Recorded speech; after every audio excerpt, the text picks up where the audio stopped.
안녕하십니까. 리나쌤과 시스템 작업 보객이 쉬운 두 번째 시작하겠습니다. 오늘은 시스템 띵커가 되기 위한 습관 12번째에 대해서 말씀드려 보겠습니다. long term하고 short term에 대한 것이죠. 우리말로 했을 때 장기 또는 단기 번역할 수 있겠죠. 이거는 단기 결과를 염두에 두어야 하는 이유를 제시하고 있습니다. 여기 그림 한번 보도록 할게요. 여기 이 사람이 돈을 가지고 있죠. 근데 이 돈을 은행에 저금할 것인지 아니면 도넛숍에 가서 도넛을 사 먹을지 둘 중에 하나를 결정해야 하는 상황이죠. 이럴 때 장기적인 저축을 할 것이냐 아니면 지금 당장 먹고 싶은 것을 먹을 것이냐 이런 것을 생각하는 것에 대한 것이지요. 그래서 단기적으로는 이런 결과가 올 테고 또는 장기적으로는 이런 결과가 올 것이다라고 그 결과에 대해서 염두에 두고 이제 뭔가 의사결정을 해야 된다는 것이죠. 여기 핵심 문장 한번 보도록 하겠습니다. 시스템을 변경하려고 행동을 하기 전에 장단기 결과를 생각해야 한다. 이를 통해 더욱 바람직한 결과를 만들어낼 확률을 높일 수 있다라고 되어 있습니다. 여기 상징적인 그림으로 이제 칼렌더와 시계가 있죠. 그래서 어떤 기간, 시간을 의미하는 거가 되겠습니다. 이 체크리스트 한번 보도록 할게요. 이 부분 안 보이는데요. 시간이 흐르면서 생기는 결과를 염두에 두고 있나? 장기적 관점이 중요해 보이지 않아도 훗날을 염두에 두고 있는가? 장기적인 이득을 위해 단기간의 고통을 견딜 각오가 되어 있는가? 눈앞의 이익이 장기적으로 손해가 될 수 있다는 것을 알고 있는가? 그래서 장기적인 이득을 위해서 단기간의 고통을 견디는 것.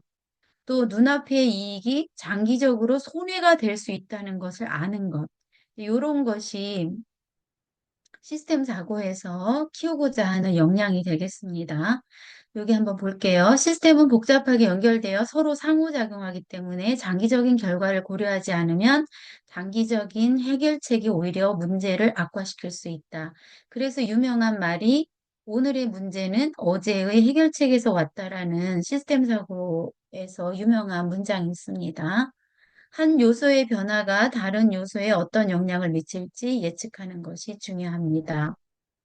지속 가능성 차원에서 장기적인 결과를 고려하면 자원 고갈, 환경 파괴, 사회적 불균형 등 지속 가능성을 위협하는 문제를 예방할 수 있습니다.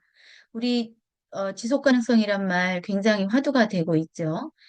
성장의 한계로 이제 해석되고 있는 The Limits to Growth에서도 장기적인 관점에서 인구 증가, 자원 사용, 오염 등을 관리하지 않으면 시스템 붕괴가 초래될 수 있다고 경고하고 있습니다.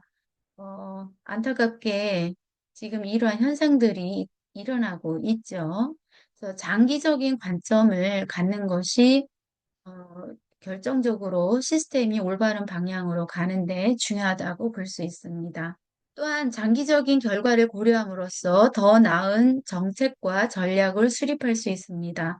단기적인 성과에만 집중할 경우 장기적인 부작용이 간과될 수 있습니다.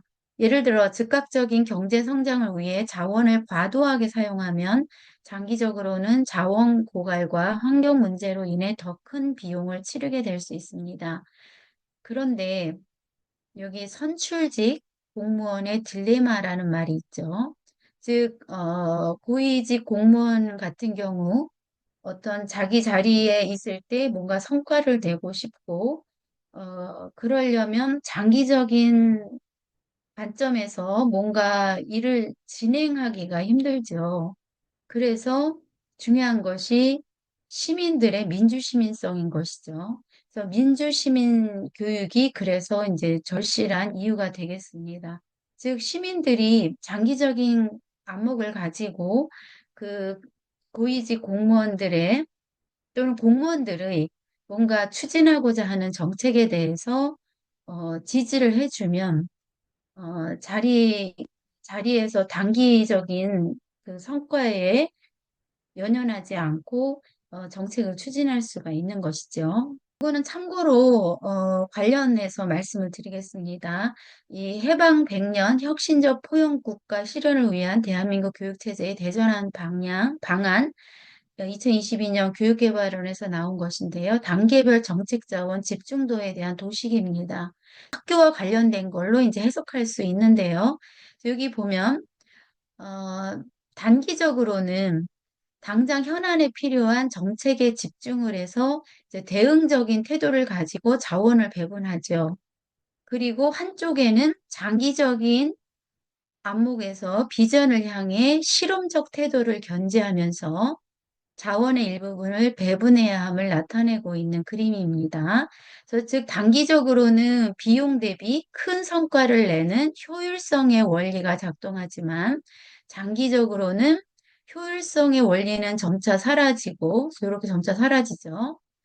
그리고 정말 원하는 것이 무엇이고 비전이 무엇인가에 집중해서 목표를 성취할 수 있도록 효과성의 원리가 작동되어야 함을 의미하는 그림이 되겠습니다. 그래서 한마디로 바른 땅에 이상은 멀리 볼 필요가 있고 리더들은 이것을 숙지하고 실천할 필요가 있다라는 그러한 그림이 되겠습니다. 그래서 여기 보면 이 별표가 이제 중요한 위치를 나타내는데요. 현재는 현안에 대응한 태도와 태도로 임하고 이제 효율성의 원리가 작동되는 거죠. 그렇지만 한편으로는 비전을 향해서 원하는 것이 정말 무엇인지 실험적인 태도를 가지고 효과성의 원리로 지금 현재 정책을 펴야 된다라는 그러한 그림이 되겠습니다. 그래서 장기적으로는 현안 대응 정책은 이제 거의 없어지고 비전을 향해 가야 된다라는 그러한 그림이 되는 것이죠. 네.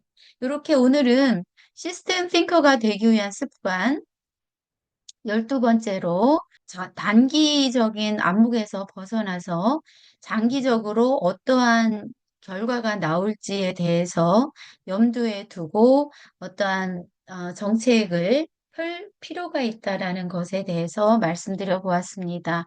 이러한 것을 염두에 둠으로써 이제 시스템 띵커가 되는 것이지요.